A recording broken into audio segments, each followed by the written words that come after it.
क्योंकि वह अणोरणीयाम महतो महीयाम, सूक्ष्म से सूक्ष्म भी है। छोटे छोटे से कण होते हैं, इलेक्ट्रॉन, प्रोटॉन, न्यूट्रॉन।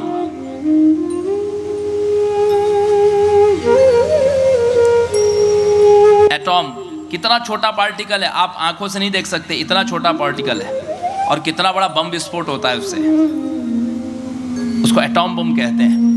उससे कितना बड़ा विस्फोट होता है। जिस तत्व को, जिस पार्टिकल को आप आंखों से नहीं देख पाते, उसके द्वारा इतना भीषण विस्फोट, हजारों लाखों लोग मारे जाते हैं। वही ऊर्जा है अणोरणीयाम, और महान इतनी महतो महीयाम,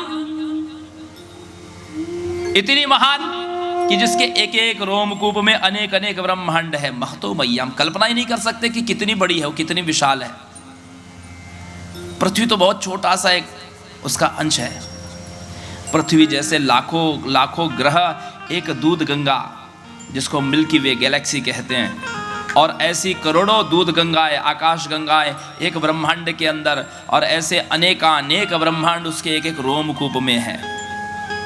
वो कितनी महान है आप कल्पना भी नहीं कर सकते, आपकी कल्पना से भी ऊपर, कल्पना से भी परे। और कितनी सूक्ष्म, आपके पैरों के नीचे चींटी आ जाती है, आपको पता ही नहीं चलता। आपके पैरों के नीचे चींटी आ जाती, दब के मर जाती है। कितनी चींटियां आपने अपने पैरों से रौंद दिया, आपको पता ही नहीं है। लेकिन चींटी के पांव में बजे हुए घुंघरू की आवाज भी उसको आती है। अणोरणीयाम,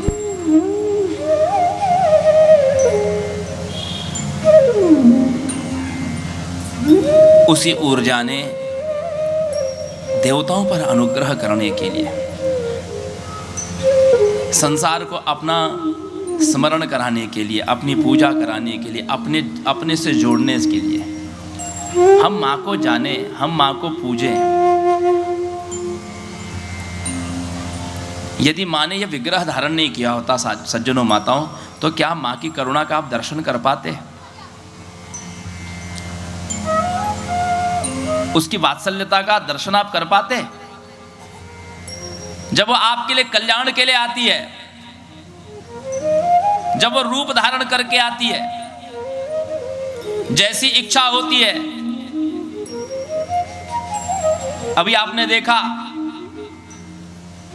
काल के ये दौरहद, मौर्य आदि, जब आसुरी सेना, दैत्यों की सेना आई, तो मां ने अपना रूप कौन सा प्रकट किया? ऐन्द्री, माहेश्वरी, कौबेरी, नारसिंगी, वाराही। ये वाराही कौन है? ये वाराह भगवान की शक्ति, वही वाराही है। ये नारसिंगी कौन है? भगवान नरसिंह की शक्ति, वही नारसिंगी है। कैसा स्वरूप है? बोले मुख सिंह का और धड़ स्त्री का, नारसिंही। उन्हीं की सत्ता से भगवान नरसिंह ने हिरण्यकशिपु का वध किया, संहार किया।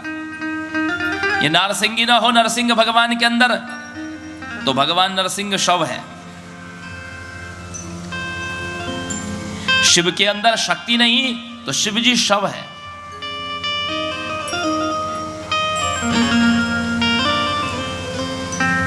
जिस समय महाकाली ने शिव जी का परित्याग किया था, महाकाली ने, देवताओं ने स्तुति की, मां सती और पार्वती रूप से प्रकट होने का देवताओं को वरदान दिया। उस समय शिव जी को विश्वास नहीं हुआ। शिव जी ने उन महाकाली का दर्शन की कामना की। महाकाली ने जब दर्शन दिया तो वियोग से विह्वल, उस महाकाली के वियोग से विह्वल भगवान शिव जी मूर्छित हो गए और भगवती से प्रार्थना की कि अपना आप चरण मेरे हृदय पर रखिए, हृदय से मेरे जो वियोग की वेदना है उसको शांत करिए। भगवती महाकाली ने शिवजी के हृदय पर अपना चरण रखा। शिवजी ने प्रार्थना यही की कि संसार को यह पता चल जाए कि आपके बिना मैं शव मात्र हूँ, इसलिए जहाँ भी आपके इस विग्रह की पूजा हो मैं शव रूप से लेटा रहूँ। इसीलिए महाकाली के चरणों में शिवजी शव रूप से लेटे रहते हैं। शिवजी शव रूप से लेटे रहते हैं। तो परमात्मा और आदि शक्ति। मां कहती है हम दोनों के भीतर एक बहुत छोटा सा अंतर है। तृतीय स्कंद में बात आती है कि बहुत छोटा सा अंतर है, एकदम सूक्ष्म भेद है। उसको व्यक्ति पढ़ने से नहीं जान सकता, उपदेश से भी नहीं जान सकता कि किसी गुरु, कोई ज्ञानी गुरु ने आपको उपदेश दिया और आप उस सूक्ष्म भेद को जान गए, या किसी ग्रंथ के पन्ने पलटा लिए, कहीं आपको बात मिल गई, नहीं, उससे नहीं जान सकते। बोले उसको केवल साधक ही जान सकता है, वो परमात्मा में और आद्य शक्ति में क्या छोटा सा अंतर। वस्तु तो दोनों है एक, लेकिन एक छोटा सा सूक्ष्म भेद है जिसको बोले बिना तपस्या साधना के व्यक्ति जान नहीं सकता, कोई भी साधक, क्योंकि किसी ग्रंथ में उसका उल्लेख नहीं मिलेगा आपको, और कोई गुरु इसका उपदेश भी नहीं कर सकता शिष्य को। जो सूक्ष्म सा भेद है वो तपस्या और साधना से ही व्यक्ति को ज्ञात हो सकता है। अर्थात जो परमात्मा है वही आद्या शक्ति है, जो आद्या शक्ति है वही परमात्मा है। स्थूल सूक्ष्म भी भेद है ना, स्थूल और सूक्ष्म भेद से भगवती और परमात्मा ये दो रूप भासित होते हैं।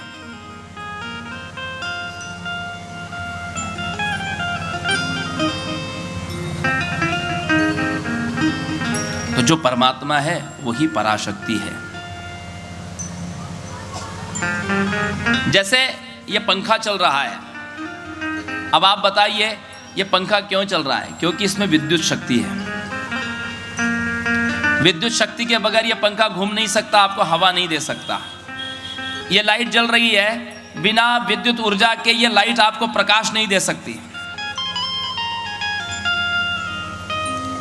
तो बिना विद्युत ऊर्जा के, बिना शक्ति के, विद्युत ऊर्जा शक्ति के इन यंत्रों की कोई अहमियत नहीं, कोई महत्ता नहीं, ये शून्य है। अच्छा ये बताइए, तार में विद्युत ऊर्जा है, लेकिन उसको अपना अस्तित्व दिखाने के लिए किसी यंत्र की आवश्यकता है। विद्युत ऊर्जा तो तारों में दौड़ रही है, लेकिन दिखेगी कैसे, पता कैसे चलेगा कि यह विद्युत ऊर्जा है? ये तब पता चलता है जब कहीं लाइट या पंखा चलता है, तब ये पता चलता है कि हाँ लाइट आ गई, विद्युत आ गई। जब वह किसी यंत्र के साथ में संयुक्त होती है तभी हमको उसका ज्ञान होता है। बस इतना ही समझना चाहिए कि बिना शक्तिमान के शक्ति की महत्ता नहीं, और बिना शक्ति के शक्तिमान की महत्ता नहीं। दोनों एक दूसरे के पूरक हैं। इसीलिए इसी को सर्ग कहते हैं। पुराणों के 5 लक्षण बताए गए, सर्ग, विसर्ग, मनवंतर कथा, ईशानु कथा और वंशावली।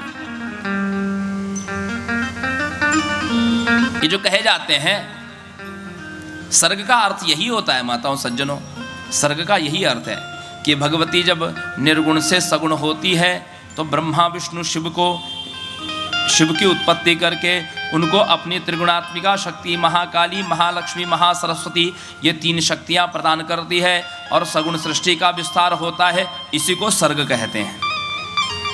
हर पुराण में आपको ये कथा मिलेगी। बस अंतर यही होगा, गणेश पुराण में आप सुनेंगे तो उस पराशक्ति को गणेश नाम दिया जाएगा, शिव पुराण आप सुनेंगे तो उसी आद्याशक्ति को शिवजी का नाम दिया जाएगा, श्रीमद् भागवत पुराण आप सुनेंगे तो उसी पराशक्ति को भगवान श्री कृष्ण का नाम दिया जाएगा। नाम अलग अलग होंगे हर पुराणों में, वस्तुतः मूल एक ही रहेगा। तुम ब्रह्मा, तुम विष्णुस्तुम रुद्रस्तुम इंद्रस्तुम अग्निस्तुम वायुस्तुम सूर्यस्तुम चंद्रमास्तुम ब्रह्म भूर्भुवस्वरम।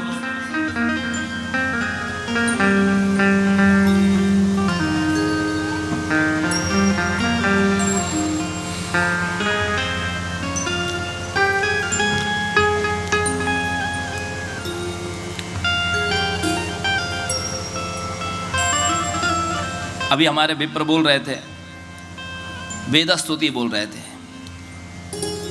जय जय जय जय अजामजित दोषक प्रीत गुणाम तुमसी यदात्मना समवरुद्ध समस्त भगा अग जगदोक शाम अखिल शक्तव बोधकते क्वचित जयात्मना चचरतोनुचरे निगमः। वेद कहते हैं कि आपके विषय में कहने में यदि कोई संसार में समर्थ है तो हम हैं, वेद है। लेकिन हम कब समर्थ होते हैं? हम तब समर्थ होते हैं जब आप सगुण रूप धारण करते हैं।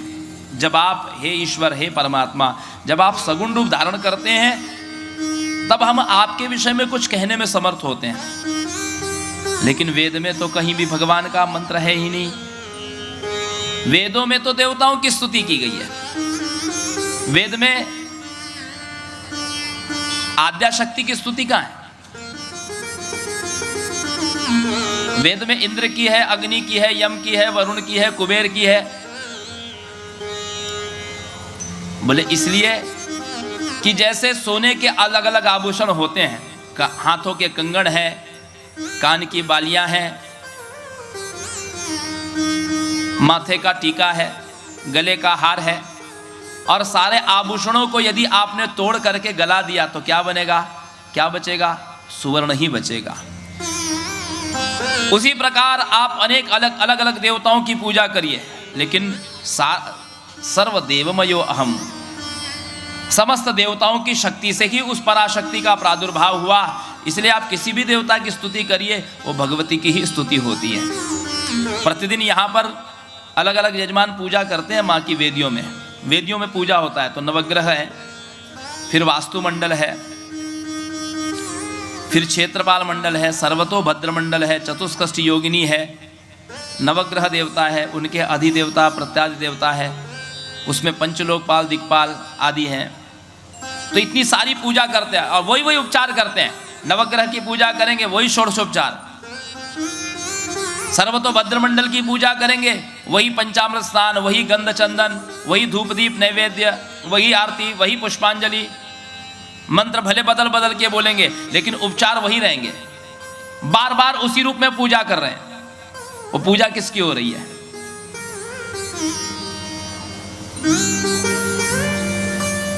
उन्हीं की पूजा हो रही है।